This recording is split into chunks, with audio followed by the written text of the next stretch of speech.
Hi hello ചന്ദ്രികയിൽ Aleena ചന്ദ്രാന്തത്തിന്റെ എല്ലാ പ്രിയപ്പെട്ട പ്രേക്ഷകർക്കും മെട്രോ സ്റ്റാറിലേക്ക് സ്വാഗതം. അപ്പോൾ എന്തായാലും ഇന്ന് നമ്മുടെ ചന്ദ്രികയിൽ അലീന ചന്ദ്രാന്തത്തിൽ വളരെ വമ്പൻ ട്വിസ്റ്റാണ് സംഭവിക്കാൻ പോകുന്നത്. ഇതുവരെ നമ്മൾ എന്താ പറയാ, എല്ലാവരും നമ്മൾ പ്രതീക്ഷിച്ച വില്ലന്മാരാണ് ഇവരെ, ഒരു കാര്യം നല്ലത് കാര്യങ്ങൾ ചെയ്യത്തില്ല, അല്ലെങ്കിൽ സ്വന്തം മക്കളെ ബലി കൊടുക്കാൻ വേണ്ടിയിട്ട് തയ്യാറായി നിൽക്കുന്നതാണ് എന്നൊക്കെ നമ്മൾ ഒരുപാട് കണക്കുകൂട്ടൽ, നമ്മൾ മഹേശ്വരനെ കുറിച്ചാണെങ്കിലും ഒരുപാട് ആൾക്കാരെ കുറിച്ച് നമ്മുടെ മനസ്സിലുള്ള കണക്കുകൂട്ടലുകൾ ഉണ്ടായിരുന്നു. എന്നാൽ ഈ കണക്കുകൂട്ടലുകളെല്ലാം പിഴയ്ക്കാൻ പോകുന്ന ദിവസമാണ് ഇന്ന്. എന്തായാലും ഇന്നത്തോടുകൂടി മഹേശ്വരന്റെ ആ ഒരു സ്നേഹം, അല്ലെങ്കിൽ ഉള്ളിന്റെ ഉള്ളിൽ എന്തൊക്കെ വന്നാലും ഇനിയിപ്പോൾ തന്റെ കുടുംബം തകർന്നു പോയി എന്ന് പറഞ്ഞാലും ഒരു പ്രശ്നമില്ല, തന്റെ മകളെ ഒരാൾക്കും വിട്ടുകൊടുക്കത്തില്ല എന്ന് കട്ടയ്ക്ക് നിൽക്കുന്ന മഹേശ്വരനെയാണ് ഇന്ന് നമ്മൾ കാണാൻ പോകുന്നത്. പിന്നെ എന്തായിരിക്കും അതിൽ ട്വിസ്റ്റ് സംഭവിക്കാൻ പോകുന്നത് എന്ന് നമുക്ക് നോക്കാം. അതിനു മുൻപ് ആദ്യമായിട്ടാണ് ഈ ചാനൽ കാണുന്നതെങ്കിൽ തീർച്ചയായിട്ടും സബ്സ്ക്രൈബ് ചെയ്യുക. അപ്പോൾ ഞങ്ങളിടുന്ന പുതിയ സീരിയൽ റിവ്യൂ വീഡിയോസ് എല്ലാം നിങ്ങൾക്ക് ലഭിക്കുന്നതായിരിക്കും. അപ്പോൾ ഇന്ന് നമ്മുടെ നന്ദ ഗാഥയെ രക്ഷിക്കാൻ വേണ്ടിയിട്ട് ശ്രമിച്ചപ്പോഴാണ് മഹേശ്വരനും വാവച്ചനും കൂടി ഗാഥയെ പിടിച്ച് വലിച്ചു കൊണ്ടുപോയിട്ട് നന്ദയെ ബോധം കെടുത്തി അവിടെ കിടത്തിയത്. അപ്പോൾ സുജാത വരുമ്പോൾ നന്ദയെ കാണുന്നുണ്ട്. അങ്ങനെ സുജാത പോയി നന്ദയുടെ മുഖത്ത് വെള്ളം തളിച്ചതിന് ശേഷം വിളിച്ചുണർത്തുവാണ്. അങ്ങനെ വിളിച്ചുണർത്തുന്ന സമയത്ത് എന്താ മോളെ പറ്റിയത്, ഗാഥ എവിടെ, എന്താ സംഭവം എന്ന് ചോദിക്കുമ്പോൾ തലേ ദിവസം നടന്ന കാര്യങ്ങളൊക്കെ ഗാഥയെക്കുറിച്ച് ഗാഥയെ കൊണ്ടുപോകാനായിട്ട്, കോടതിയിൽ കൊണ്ടുപോകാനായിട്ട് ശ്രമിക്കുകയും എന്നാൽ തൻ്റെ അച്ഛൻ പിടിച്ച് വലിച്ചുകൊണ്ട് പോയ ആ ഒരു രംഗങ്ങൾ എല്ലാം സുജാതയോട് പറയുന്നുണ്ട്. അപ്പൊ ഈ ഒരു കാര്യം കേട്ടപ്പോൾ തന്നെ സുജാതയ്ക്ക് ഭയങ്കര ടെൻഷൻ. അയ്യോ എന്റെ മോളെ എന്ന് പറഞ്ഞ് സുജാത ബോധം കെട്ട് വീഴുന്നുണ്ട്. നന്ദ ഒരുപാട് വട്ടം വിളിക്കുന്നുണ്ട്, പക്ഷെ സുജാത കണ്ണ് തുറക്കുന്നില്ല. അവസാനം ഗൗതമിനെയും അമ്മയും എല്ലാവരെയും നന്ദ ഉറക്കെ വിളിച്ച് കൂവാണ്. അങ്ങനെ ഈ ശബ്ദം കേട്ടിട്ട് ഓടി ഗൗതം വരുന്നുണ്ട്. അപ്പോൾ ഗൗതം വന്ന സമയത്ത് ഇത് എന്താ സംഭവിച്ചെന്ന് ചോദിക്കുമ്പോൾ സുജാതയാണ്, ഇത് ഗാഥയുടെ അമ്മയാണ് സുജാത ആൻറ്റി. അപ്പോൾ സുജാത ആൻറ്റിക്ക് ബോധം കെട്ട് വീണതാണെന്നും ഹേമന്തിന്റെ കയ്യിൽ ഗാഥയെ ഏൽപ്പിക്കാൻ വേണ്ടിയിട്ട് അച്ഛൻ പോകുന്നു എന്നുള്ള വിവരം കേട്ടിട്ട് സുജാത ആൻറ്റി ബോധം കെട്ട് വീണതാണെന്നുള്ള സത്യം നന്ദ അവിടെ പറയുന്നുണ്ട്. അപ്പോൾ ഗൗതം അത് പേടിച്ച് ഒരുപാട് വട്ടം വിളിക്കുന്നുണ്ടെങ്കിൽ കണ്ണ് തുറക്കുന്നില്ല. ഈ സമയത്ത് വീട്ടിലുള്ള എല്ലാവരും ഓടി വരികയും അങ്ങനെ കാര്യങ്ങൾ തിരക്കുകയും അങ്ങനെ അവസാനം ഹോസ്പിറ്റലിലോട്ട് കൊണ്ടുപോകാനായിട്ട് തയ്യാറെടുക്കുവാണ്. അങ്ങനെ എല്ലാവരും കൂടി ചേർന്ന് സുജാത ആൻറ്റിയെ ഹോസ്പിറ്റലിൽ കൊണ്ടെത്തിച്ചു.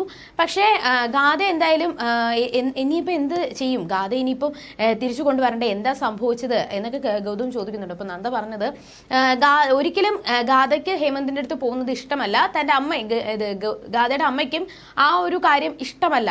പക്ഷെ ആ ഹേമന്തിന്റെ അടുത്ത് അച്ഛൻ കൊണ്ടാക്കി എന്ന് അറിഞ്ഞതിന് ശേഷമാണ് സുജാതാന്റെ ബോധം കെട്ട് വീണത്. അതുകൊണ്ട് എത്രയും പെട്ടെന്ന് അച്ഛനെ തിരിച്ചു വിളിക്കണം, ഇല്ലാന്നുണ്ടെങ്കിൽ ഈ പ്രശ്നം വലിയൊരു ഭൂകമ്പമായി മാറുമെന്ന് നന്ദ പറയുന്നുണ്ട്. അവസാനം ഗൗതമും നന്ദയും കൂടി മഹേശ്വരനെ തേടി പോവാണ്. അപ്പോൾ ഗൗതം കൺട്രോൾ റൂമിൽ വിളിക്കുന്നുണ്ട്. എന്നിട്ട് ഇങ്ങനെ കാറിന്റെ നമ്പർ കൊടുക്കുകയും എന്നിട്ട് മഹേശ്വരൻ്റെ ഒക്കെ ഫോട്ടോ അയച്ചു കൊടുക്കുന്നുണ്ട്. എന്നിട്ട് ആളെ കണ്ടുപിടിക്കുകയാണെന്നുണ്ടെങ്കിൽ ഉടനെ തന്നെ എന്നെ വിളിച്ചു പറയുക, എന്നിട്ട് ഇത് കസ്റ്റഡിയിലൊന്നും എടുക്കേണ്ട, ആവശ്യത്തിന് വേണ്ടിയിട്ടാണ്, അതുകൊണ്ട് നേരെ അതിൻ്റെ മര്യാദയായിട്ട് കൊണ്ടുവരിക എന്നൊക്കെ ഗൗതം വിളിച്ചു പറയുകയാണ്. പക്ഷേ ഇങ്ങനെ ഒരു പ്രശ്നം നടന്നെങ്കിലും അവിടെ മോഹിനിയും പിങ്കിയും പിന്നെ നമ്മുടെ പവിത്രയൊക്കെ കൂടി ചേർന്നിട്ട് നന്ദയെ കുറ്റവാളിയാക്കാൻ വേണ്ടിയിട്ട് വീണ്ടും അവിടെ ഒരു സഭ കൂടി ഭയങ്കര ഒരു ചർച്ചകളൊക്കെ നടക്കുന്നുണ്ട്.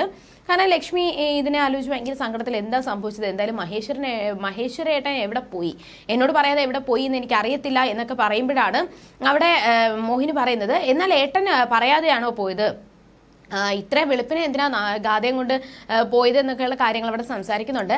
അവസാനം പിങ്കി പറഞ്ഞത് ഇപ്പം ഇങ്ങനെ ആയിരിക്കും, ഗാഥയെ ബാലാജിയുടെ ആൾക്കാർ പിടിച്ചുകൊണ്ട് പോകുന്നത് കണ്ടിട്ട് ഏട്ടൻ പിറകെ പോയതായിരിക്കും. പിന്നെ നന്ദ എന്തുകൊണ്ട് പോവാത്തത് എന്ന് ചോദിച്ചപ്പോൾ ചിലപ്പോൾ ഗാഥയെ ബാലാജി പിടിച്ചുകൊണ്ട് പോകുന്നത് ചിലപ്പോൾ സുജാത കണ്ടതായിരിക്കും. അങ്ങനെ സുജാത ബോധം കെട്ട് വീഴുന്നത് കണ്ടിട്ട് സുജാതയെ ഒറ്റയ്ക്കാക്കാതെ, അല്ലെങ്കിൽ സുജാതയെ രക്ഷിക്കാൻ വേണ്ടിയായിരിക്കും നന്ദ ഇവിടെ നിന്നത്. അതിന്റെ പിറകെ മഹേശ്വരേട്ടൻ പോയി എന്ന് ആയിരിക്കും. എന്തായാലും ഗാഥ വന്നതിന് ശേഷമാണ് ഇവിടെ ഇത്രയും പ്രശ്നങ്ങൾ ഉണ്ടായത്.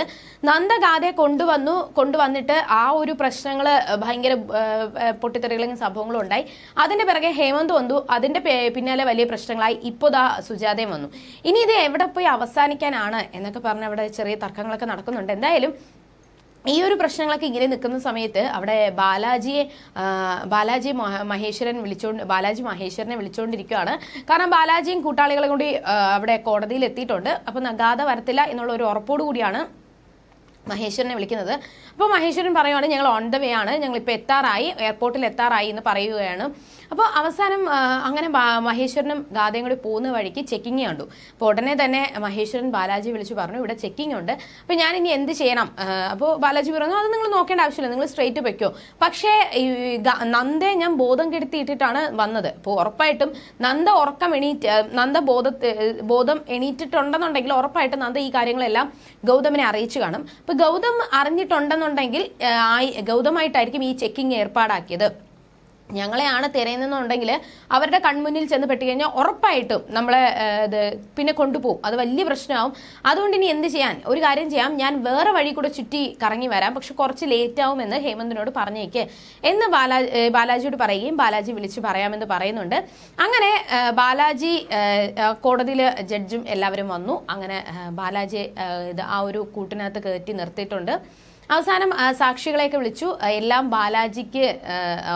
ബാലാജിക്കൊപ്പം ബാലാജി ഒരു തെറ്റുകാരനല്ല എന്നുള്ള രീതിയിലാണ് ആ ഒരു സാക്ഷികളെല്ലാം പറഞ്ഞത്. അവസാനം ഗാഥ എന്ന സാക്ഷി എവിടെ എന്ന് ചോദിക്കുമ്പോൾ ഗാഥ ഇതുവരെ വന്നിട്ടില്ല, പക്ഷെ വരുമെന്നുള്ള കാര്യമൊന്നും അറിയിച്ചിട്ടില്ല. എന്തായാലും എത്രയും പെട്ടെന്ന് വരും എന്ന് തന്നെയാണ് പറയുന്നതെന്ന് അവിടെ കോടതി പറയുന്നുണ്ട്.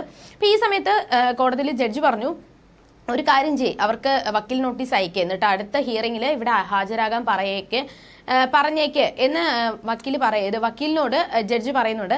പക്ഷെ ബാലാജിക്ക് ഒരുപാട് സന്തോഷമാണ്. എന്തായാലും ഗാഥ ഇപ്പൊ തന്നെ മുംബൈയിലോട്ട് പറക്കും. പിന്നെ എന്തായാലും ഗാഥ ഇങ്ങോട്ട് കാണാനായിട്ട് ഇടയില്ല, പിന്നെ ഗാഥ ഇങ്ങോട്ട് വരത്തില്ല, പിന്നെ നമുക്ക് സന്തോഷമാണല്ലോ, എന്തായാലും നമ്മൾ രക്ഷപ്പെടും എന്നൊക്കെ ആലോചിച്ച് ഭയങ്കര സന്തോഷത്തിലെ ബാലാജിയുടെ വക്കീലും ബാലാജിയും കൂട്ടുകാളികളും എല്ലാവരും ഭയങ്കര സന്തോഷത്തിലായിരുന്നു. പക്ഷേ ഈ ഒരു സംഭവങ്ങളെല്ലാം ഓർത്തോർത്ത് ഗാഥയ്ക്ക് ഒരുപാട് സങ്കടമായി. അങ്ങനെ ഗാഥ പോകുന്ന വഴിക്ക് തന്നെ മഹേശ്വരനോട് പറയുന്നുണ്ട്, ഇനി എന്ത് ചെയ്യാനാണ്, അച്ഛന് എങ്ങനെ ഒരു ക്രൂരത കാണിക്കേണ്ട ആവശ്യമുണ്ടോ, അല്ലെങ്കിൽ ഞാൻ ജനിച്ചപ്പോൾ തന്നെ അച്ഛൻ എന്നെ ചെറുതായിട്ടെങ്കിലും ഇഷ്ടം ഉണ്ട് എന്ന് ഞാൻ മനസ്സിൽ വിചാരിച്ചു. ഇപ്പൊ മറ്റുള്ളവരുടെ മുന്നിൽ ഞാൻ മകളാണെന്ന് അംഗീകരിച്ചില്ലെങ്കിൽ പോലും അച്ഛന് ഇഷ്ടമുണ്ടെന്ന് ഞാൻ മനസ്സിൽ വിചാരിച്ചിട്ടാണ് ഇത്രയും നാൾ ഞാൻ ജീവിച്ചത്. പക്ഷേ ഒരു തരം ഇഷ്ടം പോലും അച്ഛൻ എന്നോടില്ല എന്ന് ഞാൻ ഇപ്പോഴാണ് മനസ്സിലാക്കിയത്. അങ്ങനെയാണെങ്കിൽ പിന്നെ അച്ഛൻ എന്നെ ഇങ്ങനെ വളർത്തേണ്ട ആവശ്യമുണ്ടായിരുന്നു. ഞാൻ ജനിച്ചപ്പോൾ തന്നെ അച്ഛന് എന്നെ കളഞ്ഞൂടായിരുന്നു. അങ്ങനെയാണെങ്കിൽ പിന്നെ ഇത്രയും പ്രശ്നങ്ങളൊന്നും വരത്തില്ലായിരുന്നല്ലോ എന്നൊക്കെ പറഞ്ഞ് ഒരുപാട് ഗാഥ പൊട്ടിക്കരയുന്നുണ്ട്. അപ്പൊ മഹേശ്വരൻ ഒരു വാക്ക് പറഞ്ഞു, എന്തായാലും മോള് വിഷമിക്കേണ്ട ആവശ്യമില്ല, എന്തായാലും ഞാൻ നല്ല ഒരു നന്മയാണ് ചെയ്യാൻ പോകുന്നത്, അത് നിനക്ക് ഇപ്പൊ മനസ്സിലാവത്തില്ല, നമ്മൾ അവിടെ എത്തുമ്പോഴത്തേക്കും നിനക്കത് മനസ്സിലാകും എന്ന് പറഞ്ഞ് വണ്ടിയെടുത്ത് നേരെ മഹേശ്വരൻ ചെന്നത് നമ്മുടെ കോടതിയിലാണ്. കാരണം മറ്റുള്ളവരുടെ മുന്നിൽ നിന്നും ഗാഥ എങ്ങനെയെങ്കിലും രക്ഷപ്പെടുത്തി കോടതിയിൽ എത്തിക്കുക എന്നുള്ള ഒരു ലക്ഷ്യത്തോടു കൂടിയാണ് മഹേശ്വരൻ പോയത്. അങ്ങനെ നേരെ ഗാഥയെ കോടതിയിൽ കൊണ്ടെത്തിച്ചു. അപ്പോൾ ജഡ്ജി കേസെല്ലാം ക്ലോസ് ആക്കി അടുത്ത ദിവസത്തേക്ക് ഹിയറിംഗ് വെക്കാനായിട്ട് തുടങ്ങുമ്പോഴാണ് ഗാഥയും കൊണ്ട് മഹേശ്വരൻ ഓടി വരുന്നത്. നമ്മുടെ വാവച്ചൻ കാണുന്നുണ്ട്. അപ്പോൾ വാവച്ചൻ അയ്യോ ഇതെന്താ സംഭവം എന്നൊക്കെ പറഞ്ഞ് പിറകെ ഓടുകയാണ്.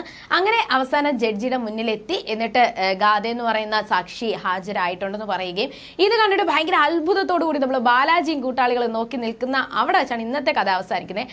അപ്പോൾ ഇനി എന്തായാലും നമ്മൾ പ്രതീക്ഷിക്കാത്ത ഒരു വലിയ ട്വിസ്റ്റ് ആയിരുന്നു സംഭവിച്ചത്. കാരണം ഞാൻ പോലും പ്രതീക്ഷിച്ചില്ല മഹേശ്വരന്റെ പെട്ടെന്നുള്ള ഈ ഒരു മാറ്റത്തില് എന്തായാലും തന്റെ ആ ഒരു ജീവിതം രക്ഷിക്കാൻ വേണ്ടിയിട്ട് മറ്റുള്ളൊരു ഇന്ത്യവരത്തിലുള്ള ആരും ഈ ഒരു സത്യങ്ങൾ അറിയാതിരിക്കാൻ വേണ്ടിയിട്ട് ഗാഥയെ ബാലാജിയുടെ കൂടെ അയക്കുമെന്നാണ് ഞാൻ പോലും വിചാരിച്ചത്. പക്ഷേ പെട്ടെന്നായിരുന്നു മഹേശ്വരന്റെ ഈ ഒരു മനംമാറ്റം. അപ്പോൾ അത് കണ്ടപ്പോൾ എനിക്ക് ഭയങ്കര അത്ഭുതം തോന്നി. ഇനി ഇതിന്റെ മുന്നോടിയായിട്ട് എന്തൊക്കെ നടക്കും, അല്ലെങ്കിൽ എന്തൊക്കെ പ്രതീക്ഷിക്കാത്ത സംഭവങ്ങളായിരിക്കും നടക്കാൻ പോകുന്നത് എന്ന് നമുക്ക് വരുന്ന ആളുകളിൽ കണ്ടറിയാം. അതുവരെയും ബൈ.